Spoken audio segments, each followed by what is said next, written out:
the world to know. I'm gonna let them know. Oh, I don't know where.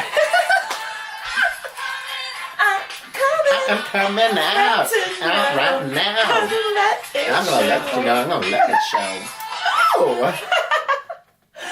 Hey y'all, how's it going? This is John. So, can anyone guess what we're gonna talk about? If you do, you get a fabulous prize. So today, I have John over because we want to talk about something that is super freeing. Yes, Super yes, it freeing is, yeah. and exciting because there's people out there in the world that can. What's the word I'm They looking can for? be themselves. They can be themselves, but they can resonate with you. But part of them are still living in fear, and some of them can relate with you. So coming out. So John's going to share his coming out story with you all. Yes, and for some people in some cultures, it's frowned upon being gay, especially in third world countries or other countries, because being gay is just not acceptable. They could get killed, which is really, really, really sad. But my story about coming out, so this was back when I was in high school, and it's actually a funny story, so y'all are gonna get a kick out of it. I was on the computer, just like any typical teenager, curious, and I was watching porn. Oh, okay. See? Funny. And I didn't think, oh shoot, they're gonna check the history. Oh. Shame on me. I didn't even think to delete the history. So if you're watching this, we as are. a reminder. So delete your history. But y'all have phones, so you don't have to worry about that. Anyway. But anyway, so I came home from school, and my mom goes, "Okay, so we have something to talk about," and I said, "Okay." So we talked about, it's bad watching porn, and if you're gonna do it, delete it. No one wants to know. No.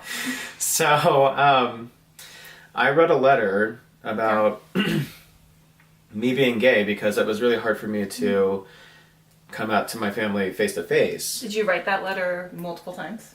No, I actually wrote it once, and I left it on the dishwasher where everybody can see it, and that meant my siblings. You grew up with a huge family. Huge. There were 7 kids, 2 parents. And a partridge in a pear and tree. a partridge in a pear tree. And we were a lovely family too. We fought, we loved each other, you know the story.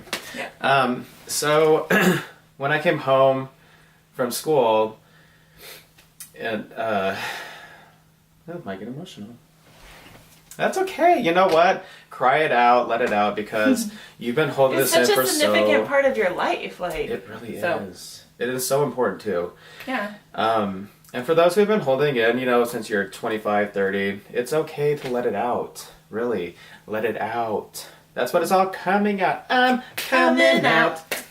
I want the world to know. I'm gonna let it show.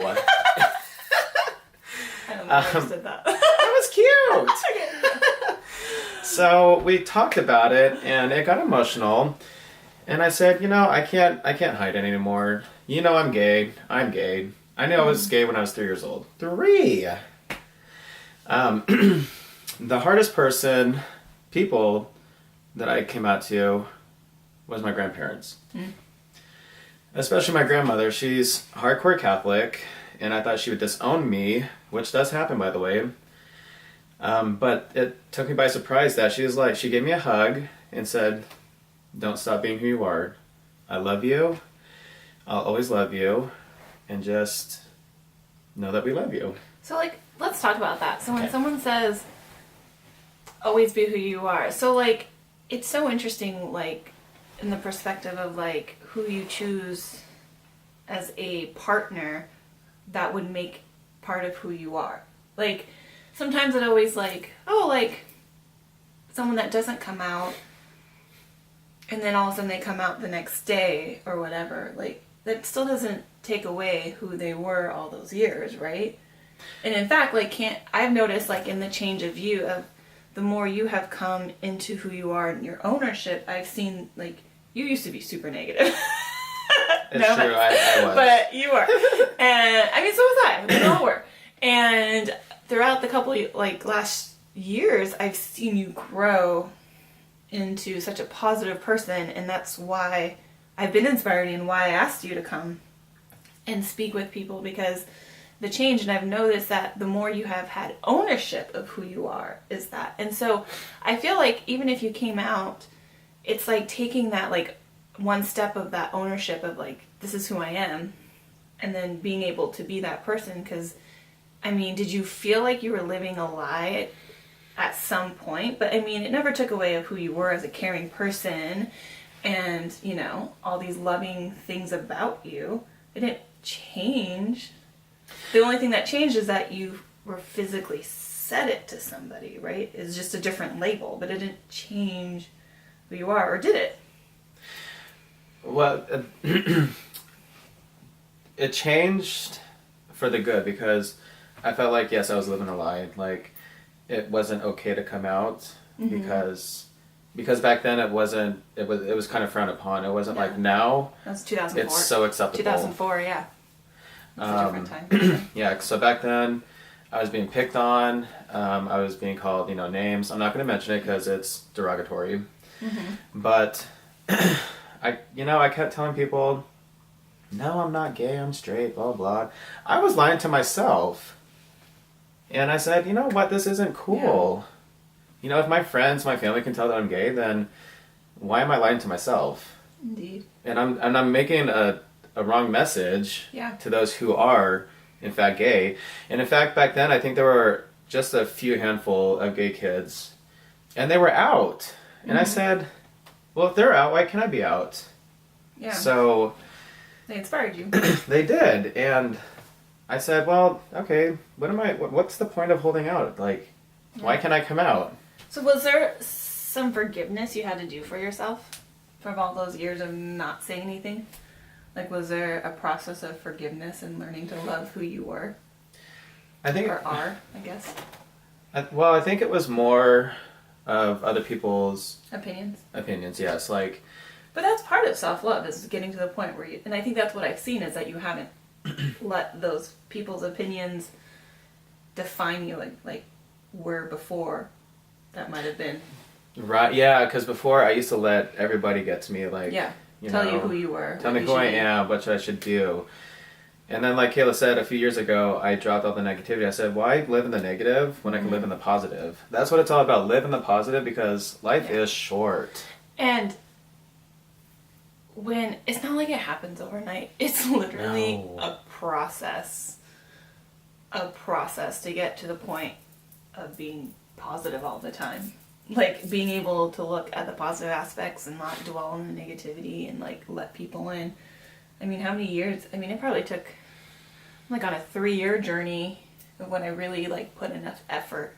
When I truly decided, like, this is the path I'm going to go on. It took about 3 years to fully get to where I felt comfortable within my own abilities and owning who I really was. And there was a lot of tears. There was a lot of anger. And there's a lot of stuff to go through. Like, my last video I talked about, I had to heal a lot. And there was a lot of stuff I had to heal. And, you know, to bring up the videos, actually Kayla was the one who inspired me to change myself, because of her inspiring videos about, you know, hey everybody, good morning. And I'm like, good morning. Oh my god, Kayla's a genius. I love how positive she is. Like, feeding off of other people's positivity makes you a positive person. It really does. And it makes you feel so good inside. I think I changed it when people said, you know, you're getting bigger and you're going to die soon. And I'm like, I don't like hearing that. Yeah. And when I really looked at it, I looked inside myself and I said, I have to change myself. I have to lose weight. Otherwise, I am going to die soon. Yeah. So that's when I dropped all the negativity. Change your perspective. Exactly. Yeah. Not necessarily give in to what people are saying who you are, but you took the lesson, or you changed your perspective to help you see. And I think that's that's a very subtle thing that people have a hard time doing, is like taking advice from someone and then literally like taking it to like a fault versus like just taking like just learning how to just hear somebody to maybe hear a different way of thinking. And that's where that open-mindedness comes from, and I think a lot of people struggle, and that's like coming out. I mean, you kind of have to have an open mind of an acceptance to that at some level. Yeah, yes. So, It's not a one night thing coming out. It really takes some deep feelings inside yourself. Like, okay. So did you lose your family? No, for the most part, I didn't lose my family. My father, my biological father, he's the only one that had an issue with it. But he was already kind of absent in your life. He was, yeah. In a way, he was, and that was his fault because he pushed us away, not we pushed him away. When I finally told myself, okay, I'm fine being gay, Yeah. and I told everybody that I know, and I keep telling people, and those who want to know, Yeah. I'm fine telling them. Like, I have no problem saying, yeah, I'm gay. Like, I have no problem telling that. When I had built up the courage, that's the biggest part of it. You have to build up the courage. And I know it seems like an impossible climb. So, like, what does that look like to you? Like, when you say build up the courage? So I'm going to make a memory playback. So I'm going to pretend that Memory you're my mom. playback! Yes, hey, rewind, hey. All right, so I'm going to pretend that I just left the note on the dishwasher. Okay. And Mom, you found it, and you're like, all right, well, he finally came out, so we can talk about it. I mean, you've known that I was gay for a long time, but I wanted him to tell us. I wanted to hear it from his words, from his mouth. Well, I didn't mean to interrupt, but I was watching Ellen DeGeneres. We can never pronounce it. I was watching Ellen. And, No disrespect, girl. No disrespect. What's that guy's name? I don't know. Anyway, I was watching TV. Let's just put it that way. Just say that. And but they were talking about how even though people may know and assume that you are a certain gender or you're gay or whatever, that the biggest thing is being able to say that I am and then whatever afterwards. Because I mean, really, the I am is who we are. That's what we are telling the universe and people who we are. That's when we say I am, and anything after that, that's where our belief systems are coming through and out. So being able to say I am gay, that's a huge ownership of your beliefs, of your truth, of what you're telling the universe, of like, hey, this is who I am. So it's big. I resonate so much when you say that, where your mom was just like, I just wish he would own it and say it, because then we can just move past this. Because I know, as watching people hurt for like, because you can see people hurt and you're just like, I just wish they would. You just want to help them, but you can't until they have that recognition and ownership. So I'm sure like that must have been a huge relief for those people that already kind of assumed that you were, because you were able. And I'm sure there was so much like they were proud of you. Yeah. When I told my friends and my family, especially my parents, like, hey Mom, so I see that you saw the note. Let's talk about that. So we had this very long talk about it, and it got emotional. Like I said, it was very emotional though. But it felt good to get that bottled, and it was bottled for so long, and it just felt so good to get off my chest, and especially because I didn't think my stepdad, who was more of a father figure than my biological father, wouldn't accept me. But it really took me through a turn that he was more so supportive and accepting. Yeah. See, don't second guess that people aren't going to support and accept. I mean, they may not accept you. Choose the path that leads to wisdom. Yes. Because I mean, the most part, they're going to accept you, and if they don't, that's on them, because you're fabulous. You are fabulous. And I mean, that goes with anything, not even just coming out is just like anything that who you are and what you represent. Like even with fashion, you know, like I mean, it's the littlest things. People, I remember in 7th grade where I wore the same outfit as a dude on the first day. So first my brother and his friends, my brother pushes me into a garbage can. And I mean, it wasn't like intentional. Oh my. It wasn't intentional. But it happened, and like they were all laughing, and then like the bell rings. This is all in the common. The bell rings, and I look over, and I'm next to some dude wearing the same outfit as me, and I like.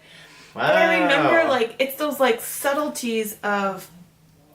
Like that's so stupid to like be scared about, and I didn't want to go to school, and I was so embarrassed. Like not even that I got pushed in a trash can, that I was wearing the same outfit as some guy, like. And now I'm like, now I dress funky and do whatever I want, and I don't care. I dress up as a guy. I have a beard. Okay. Mainly for costumes. But I mean, like now, like that I'm confident in who I am. Confidence. It doesn't matter what I wear. It doesn't matter what you say or what you do. It's just taking that it always comes down to that like ownership and having that courage of that.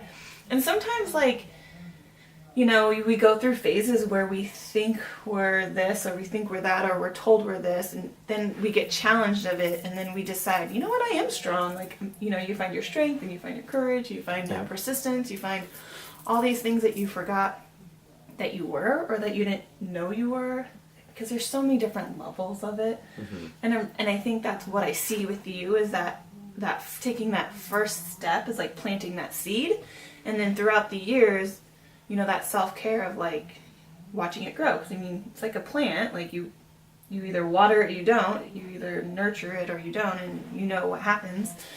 And so it's kind of what I've been seeing through you. Like you've started learning self-care, and you started self-love, and you started learning that self-love. Yes. Yeah. Love yourself. And I think as a caregiver, because we're caregivers, that we always want to give others, and we're always afraid what other people think because we're so caring, or because... And that's where the open-mindedness comes in. Yeah. And, you know, I've starting this video doing tarot. Tarot is a big thing for me because people don't always think good things about tarot reading. And I'm like, that's on them. Like, that's their filters and their belief systems. Like, I know what I do with it and the intentions I have with it and what the truth is behind it.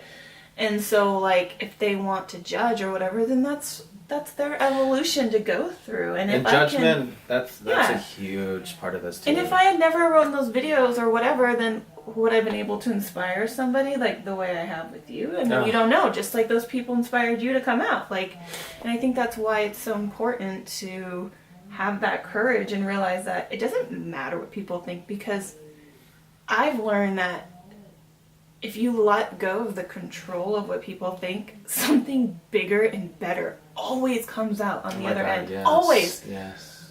But if I like held on to the control, it was just like eating my insides, and it would show. Make you feel good. No, I mean, it does show. Yeah, it does show.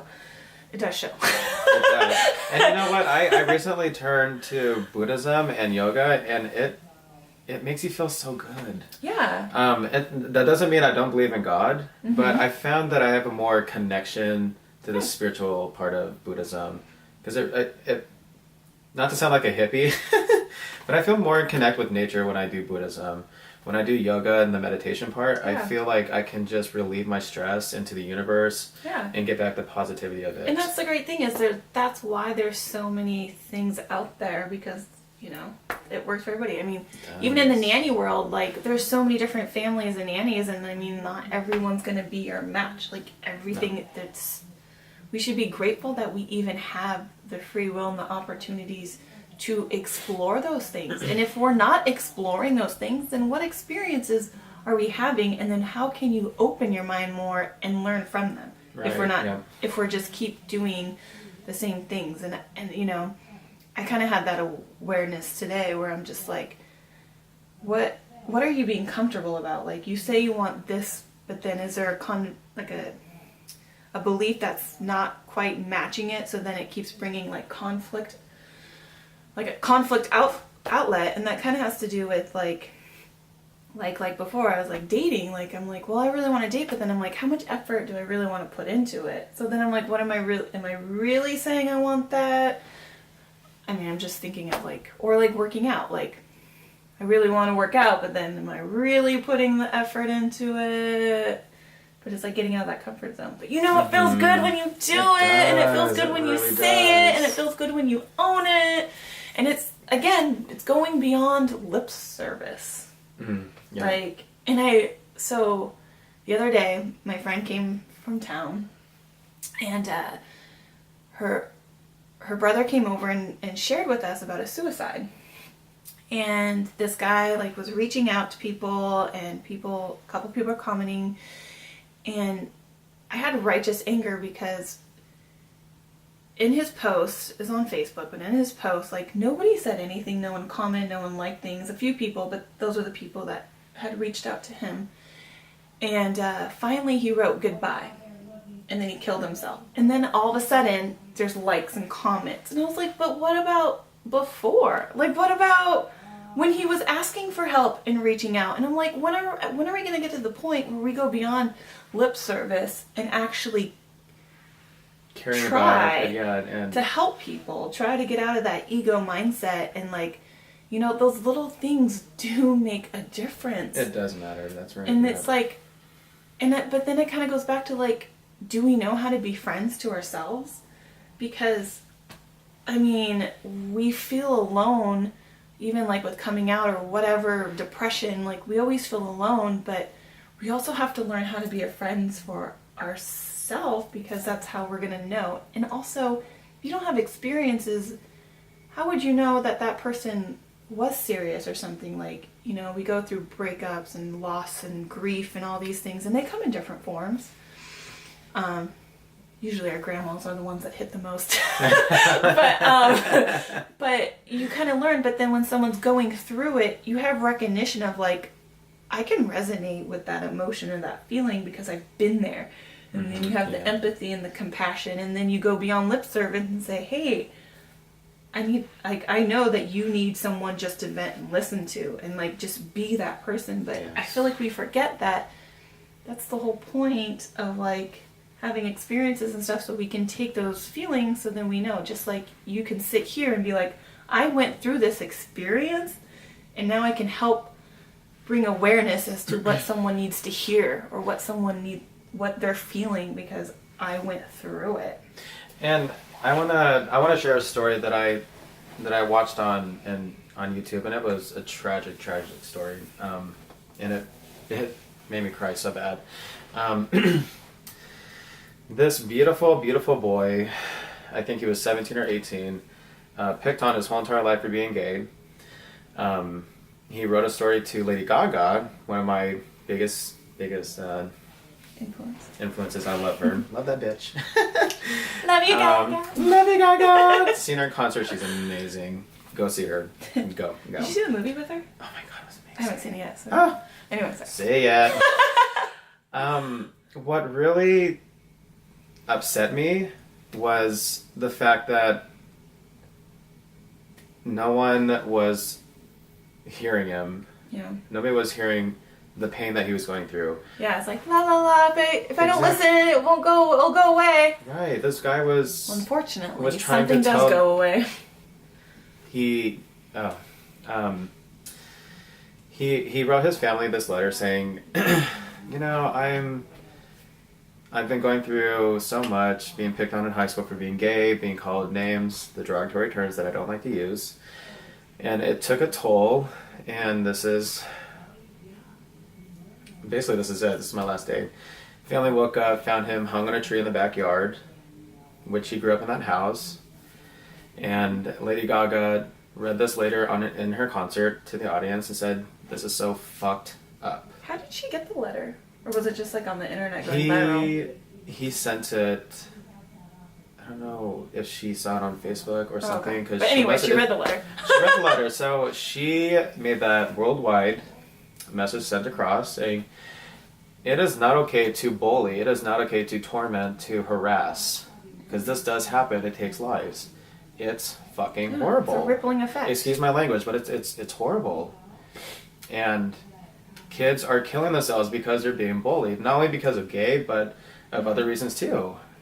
So there's just a lack of compassion. there's a very lack of compassion. You're right, and you can't help. It's not. Unmanifest. You woke up one day, I choose to be gay. No, it's not a choice. It's who you are. You can't help who you are. But you can wake up and choose to be fabulous. Yes, you can. That is a thing. Yes. So do not be afraid to come out because it's your story. Start your story. Start your life. It's your turn to write your book. Yes. Just like there's so many books to read, not everyone has the same thing. Like, Right. yeah. And Make like, it your story. Yeah. That's what Make you're it your created. fabulous story. Be like, everybody, I'm coming out, bitches, and I don't care. Write a song. Write a song about it, Yeah. but make it about you. Indeed. And that was part of like my self-care was that people are like, aren't you doing all these things? And I'm like, yeah, but it's like my creative outlet. Like I find creative outlet through this. I find creative outlet through taking pictures and through tarot and those things, because if I didn't do the things that made my soul feel happy, I would just be going to a job working all day long and not feeling like, Happy, not I don't know. I mean, Not feeling I don't even yourself. want to do that anymore. Like, right. I don't need to go back to that place of where I was. So, yeah, I agree. So, if you're ever feeling like, it's not like you can't be there for everybody. You No, can't you be can't. there. You can't you can't drain yourself trying to help people. But you can be there for yourself. However, exactly, and that's how you help people is when you're full, you can give to others what they need, and you'll have better recognition for that. And so we'll have to do a whole nother video of like self-care again. Yes, Because yeah. You can have so many videos of self-care, and there's so many levels of it. But really, love yourself. That's what's really most important. Love yourself. Take care of yourself. And I know people always say that. They always say love yourself, and people are like, what the fuck? It's true. Love But- yourself. But it's like just saying no or saying yes or saying I am and whatever that may be. That's loving yourself. Like looking at an experience and seeing what's positive about it.